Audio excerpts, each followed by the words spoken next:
put my phone down, sighing heavily. I had just been speaking to my father, Spence. He told me he wasn't going to make it to Stephanie's for Sunday lunch tomorrow. He sounded tired, worn. But then again, he always sounded like that. I couldn't blame him. I felt the same exhaustion myself. We had carried it with us for years. The memories we held, the nightmares we had survived. He told me Mom wanted to go away, maybe to the mountains for a while. She wasn't doing well these days either. It seemed like every week she was trying a new medication. The nights were the worst. My father had quietly admitted this to me. The tossing and turning, the fearful glances at the door, jumping at every sound. For my father and I, the passage of time wasn't enough to erase the fear that was seared into our minds like a brand. Stephanie seemed to be doing the best out of the four of us. She was happily married, and her baby twins were almost 3 months old now. She had named them Jack and Jill. She thought it was cute. It was. Her husband Louis was a good guy. He took care of them, a selfless, strong man who put his children and wife before all. I sat in the darkness of my apartment, glancing at the clock. It was almost 11. I thought about retiring for the night, but instead got up and poured myself a shot of rum. I downed it without even thinking and let the heat settle my worn mind. I went to take a piss and heard my phone ringing from where I had left it on the couch. I zipped up my pants and went to pick it up. I expected it to be my father again. It was Stephanie. Why is she calling me this late? I thought to myself, immediately going to full alert. I placed the cell to my ear. Hello? Steph? It was silent for a few moments, something rubbing against the speaker. Then, my sister's voice trickled through the line, terrified and thin. Matt. My brow furrowed. Yeah, I'm here. Is everything okay? More heavy breathing, then a thick whisper. He's here. The line went dead. My heart began to race, fear suddenly roaring in the silence. I stood in the darkness, phone pressed to my head, eyes growing wide. No. Jesus Christ. Please no. Not yet. I immediately redialed Stephanie, but it went to voicemail. As I placed the phone down on the counter, I realized my hands were shaking. I poured myself another shot of rum and threw it back.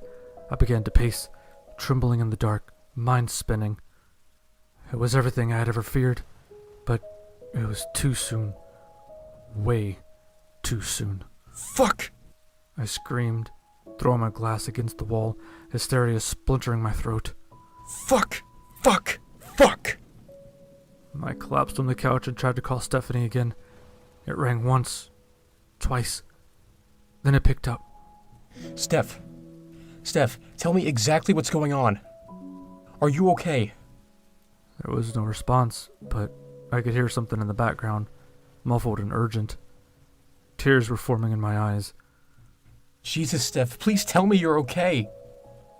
Then a voice like cold silk. Hello, Matt. Oh, it has been some time, hasn't it? Recognition blasted through me like an icy wind, swirling through the depths of my mind and ripping apart every horror I had ever experienced. Bile lurched in my stomach and sweat broke out across my forehead. Voice trembling, I asked in a whisper. Tommy? The line went dead again. I stood up, clawing at my hair, vomit threatening my throat. No, this wasn't happening. Please, God. Fuck. I couldn't stop shaking. The voice on the phone opening up years of suppressed nightmares, tearing the chains and shattering the locks. I collapsed on my knees and vomited on the floor, unable to hold it back any longer. I stared at nothing, bloodshot eyes blinking rapidly. 5 more years. No! I screamed, pounding the floor with a fist. I got to my feet and snatched my keys from the countertop. Stephanie only lived a couple minutes away. I wasn't going to let this happen. Not again. I slammed the car into park, panting. Stephanie's house was lit up like a distress beacon, but the drapes were drawn across the front windows. I couldn't see any signs of movement. No shadows. Nothing. I wrung my hands, racking my brain. What exactly was I going to do? What was my plan here? I just knew I had to do something. I wasn't going to let my sister's family suffer like ours had. And what about Lewis? He would have no idea what was going on. He would fight back. Oh, no. Taking a deep breath, I opened my car door, the cool night air hitting my face like a splash of water. My sister's street was dark, the quaint line of single-story houses lining the road like blacked-out bricks, except for Stephanie's. Rubbing my hands on my pant legs, I approached the front door, heart hammering in my chest like a wild drum. My throat was dry and a voice in my head screamed to just go back home. But I couldn't. Not until I knew Stephanie and her family were okay.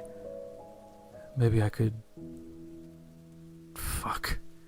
Maybe I could what? I was standing before the front door.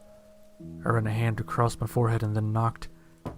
It sounded like gunshots in the night. I pressed my ear to the door but couldn't hear anything through the thick wood. As I raised my fist to knock again, the lights in the house went out. I pounded on the door now, terror and urgency detonating in my chest like a bomb. Stephanie, it's me, Matt. Please, open the door if you can. Suddenly, I heard the deadbolt turn. I stepped back as the door cracked open, breath rushing from my lungs like a discarded balloon. Two blue eyes shined from the darkness, glowing like crystals of fire. And then a voice, smooth as cream. A little late for a visit, don't you think, Matt? Staring into those burning blue eyes, hearing my name from his foul lips, it took everything I had to keep standing. Where's Stephanie and the babies? Where's Lewis? I finally choked out, frozen on the front steps, unable to look away from his eyes gazing at me from the black. We're all here, just getting reacquainted. Lewis wasn't very welcoming. What have you done? I hissed. Suddenly the lights in the house went on and the eyes in the door melted into a face and head and body. A shockwave of horrific memory rocketed through me, almost sending me to my knees. Tommy Taffy looked exactly how I had remembered him from all those years ago. His short blonde hair, the small nub jutting from his face where his nose should have been, the eerie strip of seamless white where his teeth should have been, and his glowing blue eyes, so intense they threatened to drown me. His perfect, impossibly flawless skin gleamed in the light, reminding me of soft plastic.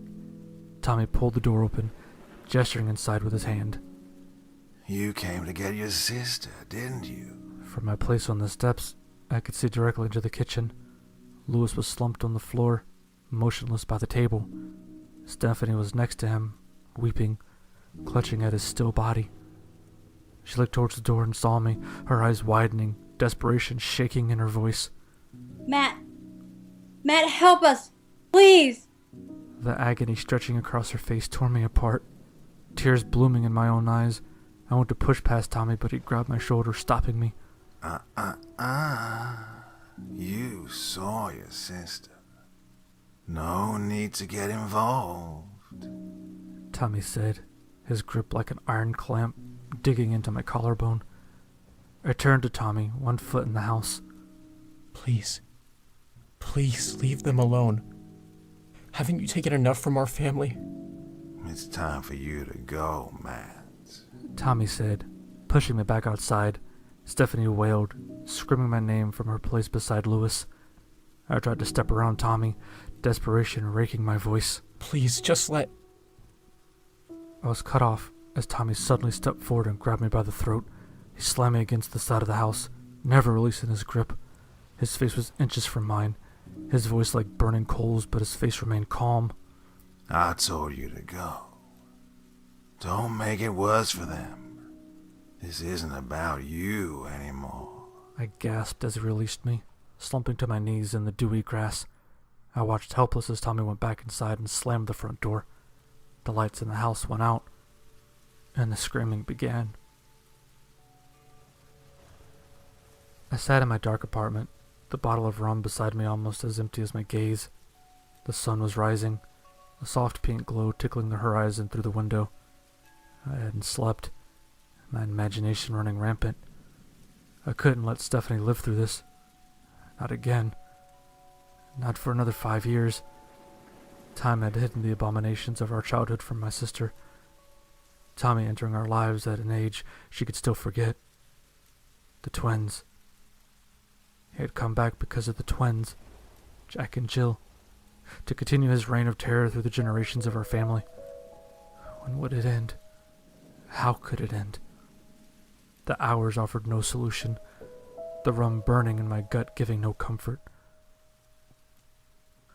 Suddenly my cell rang, startling me. I blinked and realized the sun now was burning cheerily through the window. How long I had been sitting here. My heart jumped as I saw it was Stephanie calling me. I hurriedly answered. Hello? Steph, are you okay? What has he done? My sister's voice was emotionless and flat. Tommy said it was okay for you to come over for lunch, just like we planned. What did he do to you? I hissed. Her voice never changed. He's feeding the twins. Everything's okay. Steph. I started, but she hung up.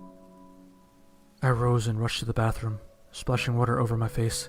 The rum seemed to have no effect on me, my eyes meeting my face in the mirror with surprising clarity, but that did nothing to dilute the fear that plagued my mind. I raced out of my apartment and into my car. As I drove, I found myself becoming sick. Claws dug into my memory and uprooted the past horrors I had experienced at the hands of Tommy. I couldn't let Jack and Jill go through that. I couldn't let Stephanie watch her family slowly get tore apart. A couple minutes later, and I was parking in front of her house. I anxiously got out of the car and went to the front door where I knocked. Tommy answered. A baby in each arm. Hello, Matt. Good to see you at a more appropriate hour. Come on in. Just seeing him touch the children made my skin crawl and my stomach clench, but I shut my mouth and said nothing. I walked past him, and he kicked the door shut behind me, bouncing the babies in his arms and beaming down at them. Beautiful children, aren't they? Tommy said softly, staring down into their faces. Where's my sister? I asked, a trickle of sweat running down my spine like a ghost. As if to answer, Stephanie came walking down the stairs. Her skin was pale and dark bags hung from her eyes. There was no sign of physical violence, but I knew that Tommy had other ways to punish people. Lunch is ready, she said, tonelessly, her eyes dead. She walked into the kitchen and began setting food on the table. I followed her and then froze. Louis was slumped over the table, breathing heavily.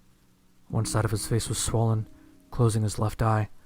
Blood leaked from his mouth onto the empty dinner plate before him. His legs had been broken, his shins and ankles twisting along the sides of the chair at angles that turned my stomach. Upon seeing me, he raised his head, trailing drool and blood from the corners of his mouth. Get this monster out of my house, he whispered to me. Before I had any chance to respond, Tommy was sweeping in behind me, cooing down at the babies. Stephanie was like a zombie, placing the streaming platters of food before us and then sitting in the chair opposite her bleeding husband. Jesus, Louis. I gasped. We need to get you some help. Come on. I'm taking you to the hospital. Tommy looked up at me from the babies. Matt, sit down and enjoy the food your sister so lovingly made for you. It would be terribly wasteful to ignore such a feast. As if to lead by example, Tommy took a place at the table, the gurgling, oblivious twins chirping in his arms. He needs help, Tommy. I insisted, terrified of the words coming out of my mouth. Oh, don't be dramatic, Matt. I suddenly slammed my hand down on the table. I'm taking him to the hospital, goddammit! Immediately, I regretted my sudden aggression. The gasoline fire in my chest was doused instantly as Tommy's shining blue eyes met mine. Wordlessly, Tommy stood and handed Jill to Stephanie, who gratefully accepted her daughter, eyes never leaving me. Tommy took Jack and went to the sink.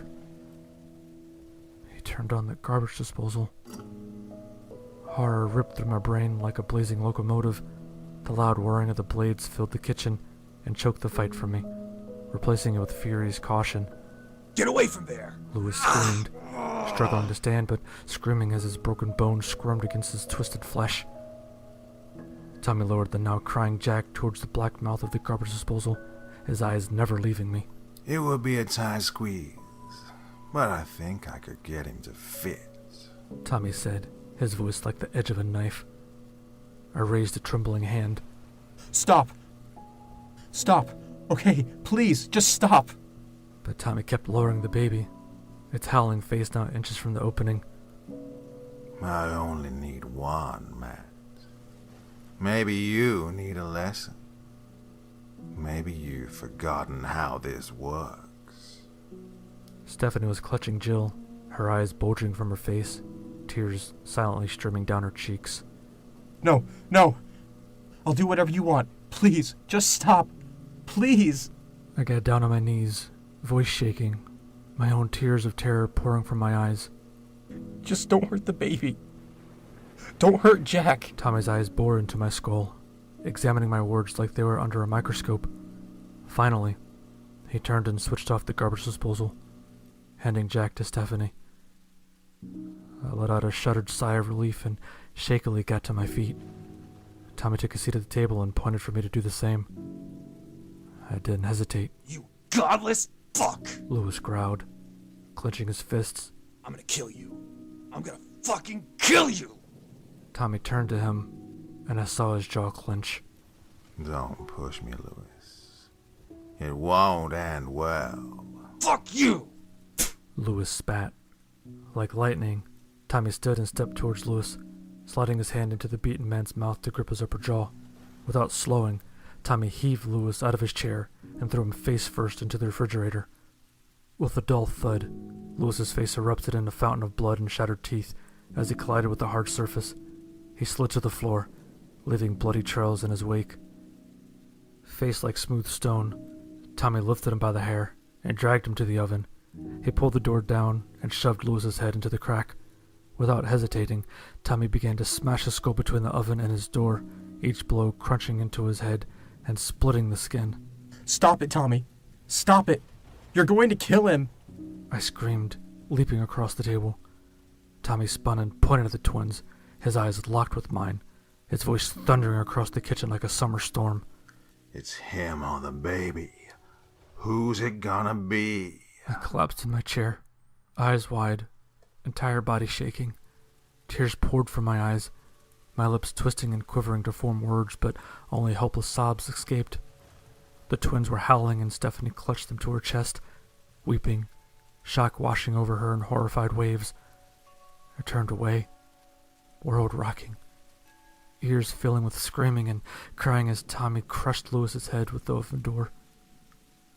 Spittle flew from my lips with each ragged breath I sucked into my lungs, reality bending and darkening. Tommy straightened, panting, observing his work. Blood splatter painted the cabinets and floor, slow trails that oozed like reaching fingers. Stephanie was weeping, eyes squeezed shut, twins mimicking their mother's sorrow. Tommy ran a hand through his hair, exhaling, his eyes meeting mine. He smiled, shaking his head, like he couldn't believe it. He then turned to Stephanie and motioned for the babies. Give them to me. Clean your husband's mess up. My nails were digging into the tabletop, knuckles white. I couldn't believe the carnage I had just witnessed, the brutal execution of my brother-in-law. I was shaken to the core, my vision spinning in disbelief. Tommy leaned down and snatched the babies from my sister. Go.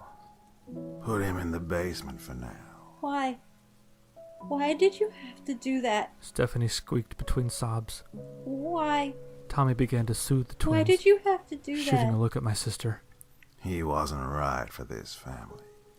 Now, clean him up.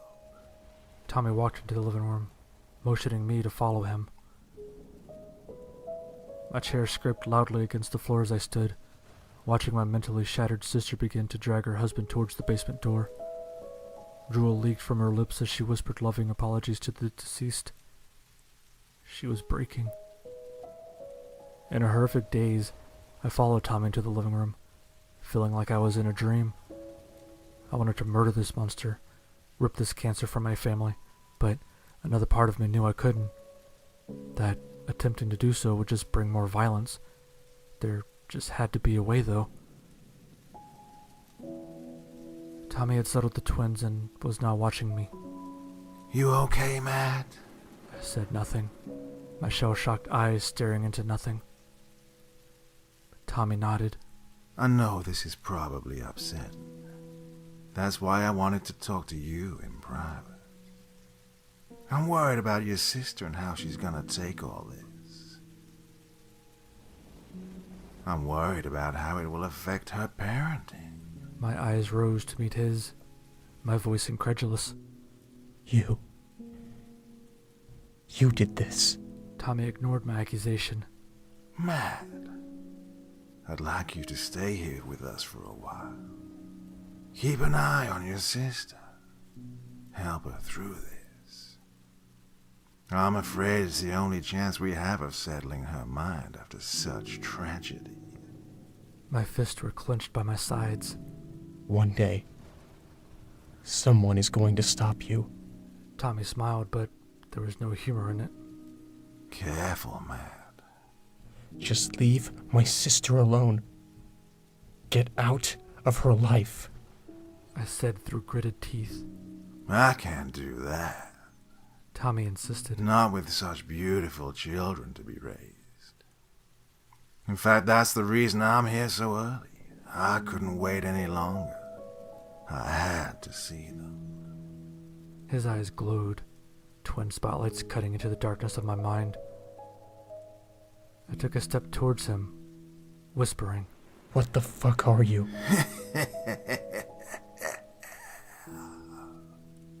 I stayed with Stephanie that night. It had taken her almost 3 hours to clean up Lewis, and when she was finished, she went up to her bedroom and collapsed. I put the babies to bed after giving them a bottle and stood on the balcony, staring down into the empty living room. Everything felt wrong, like I was dreaming. The shocking events that were slowly twisting my life dug into my brain, unearthing every horror I had spent years burying. A hand rested on my shoulder. I turned to see Tommy, the light in my sister's bedroom glowing behind him. Go. Be with her tonight. It's important she feels the warmth of a man beside her. It will help ease her husband's passing. I said nothing, just stared into Tommy's smooth face. Every ounce of me screamed to plunge my fingers into his eyes. Tommy pushed me towards Stephanie's bedroom. Go. Wordlessly, I walked down the hall and into my sister's bedroom. I shut the door behind me and went to sit on the bed. Stephanie was under the covers, staring at the ceiling through bloodshot eyes. Her skin was pale and heavy bags dripped down her cheeks. I didn't know what to say, so I said nothing. I laid down next to her and turned off the lamp. After a couple of hours, I blessedly heard the shallow breath of sleep beside me.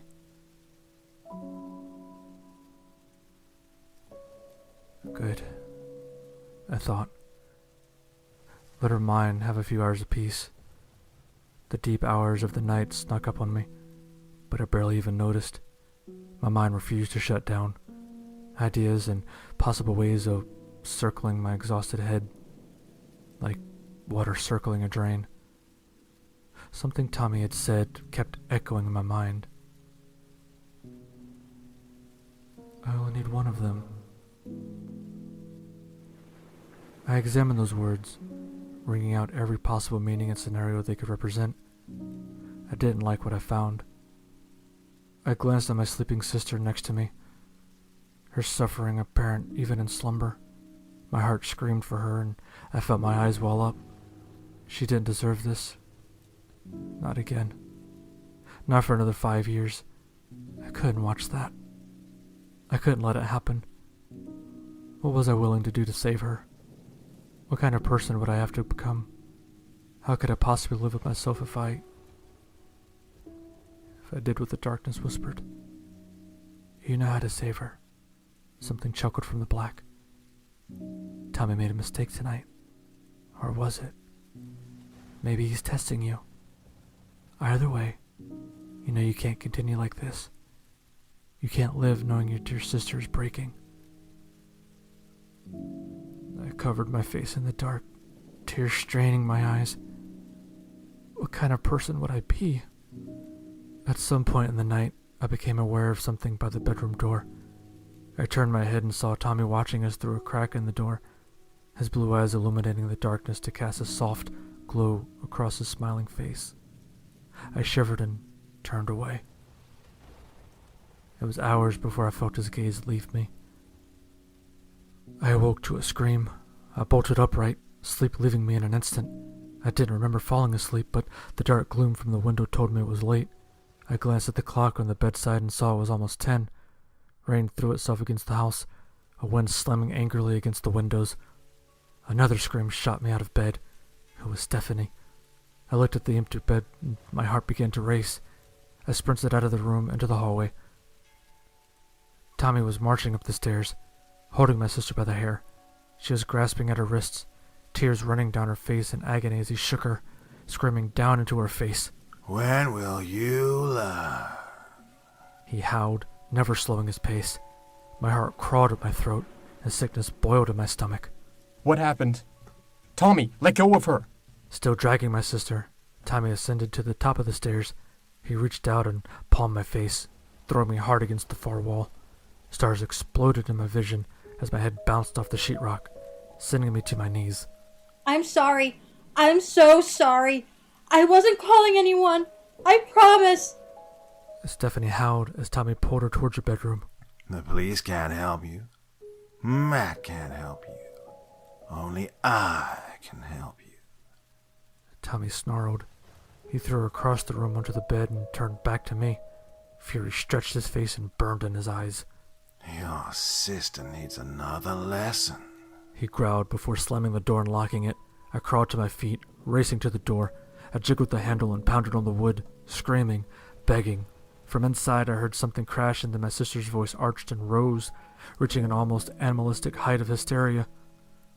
Tommy, stop it! Tommy, please! Please leave her alone!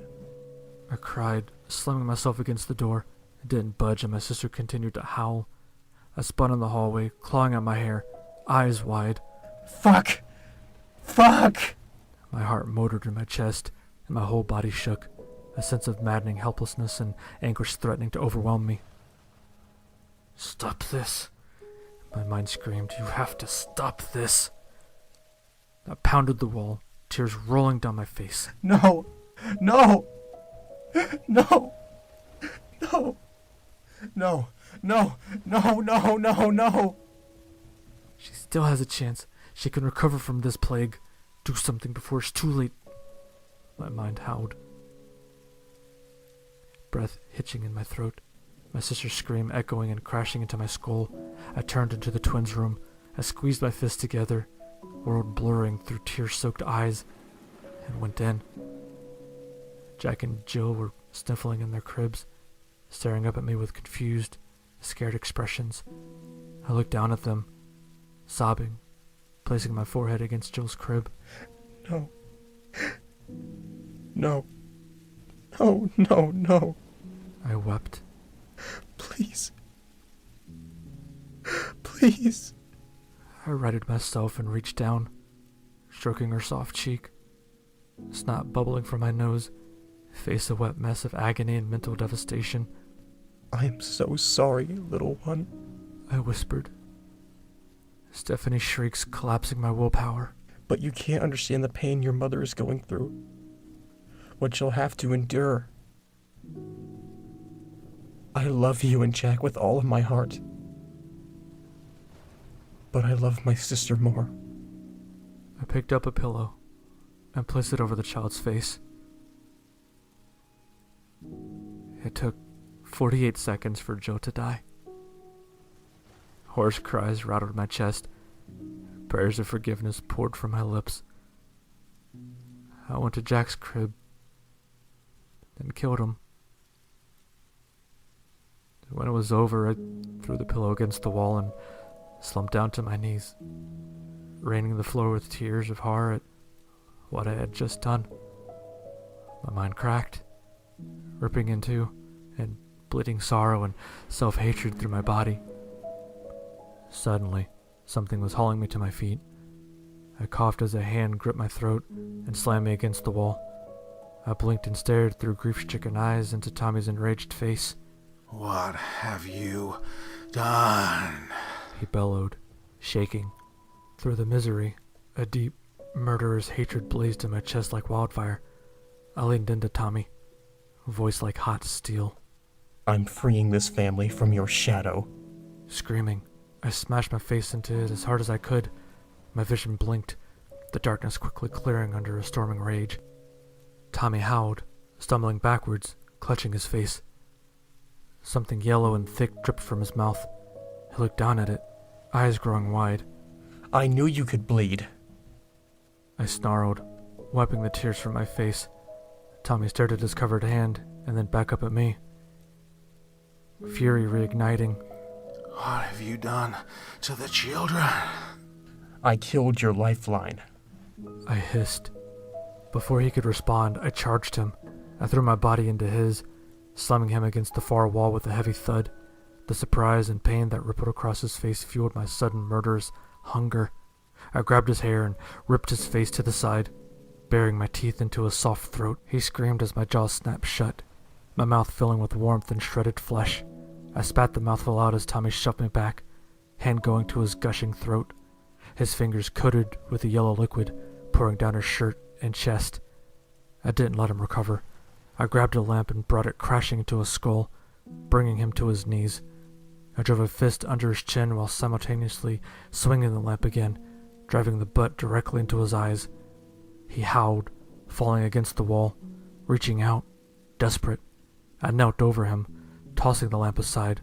My fist thudded into the gaping hole into his throat, summoning new howls of agony. It fueled me, ignited me, filled me with rage. I stood and kicked him onto his stomach. He started to crawl towards the door, but I brought a foot down on his spine, causing him to twist and shriek. Keeping my foot on his back, panting, I leaned down, voice like venom. It's over, Tommy. You motherfucker. Even through the obvious pain, his eyes burning with hatred, his voice hoarse. You can't kill me. There are other families. I reached down and gripped beneath his chin with both hands. But not my family. I pulled back as hard as I could, muscles straining and screaming, howling, thrashing. Tommy's neck bent backwards until the skin in his throat split with a sickening pop. I didn't stop, sweat pouring from my brow, fingers digging into his skin. With a deafening crack, Tommy's spine broke at the base of his neck. And then he went still. I collapsed onto the floor, gasping, muscles burning. I stared at the motionless body, fresh tears in my eyes. I had done it. I had killed Tommy Taffy. A wave of relief and sorrow rolled through me like a rising tide, hot and cold crashing into each other as the consequences of my actions stabbed me with the needle-thin blades. What have I done? I rushed Stephanie to the hospital, calling the police on the way. I told them an intruder had broken into the house and murdered Lewis and the children. I didn't wait for the questions. My main concern was getting my unconscious sister medical attention. That day, something in me broke. Something I can never heal or replace. A dark shadow hovers over my soul, a deadly reminder of what I had to do to save my sister. Guilt and anguish, those are the words just compared to how I feel. I don't know if I'll be able to live with myself much longer, but I know Stephanie will live. My dear sister.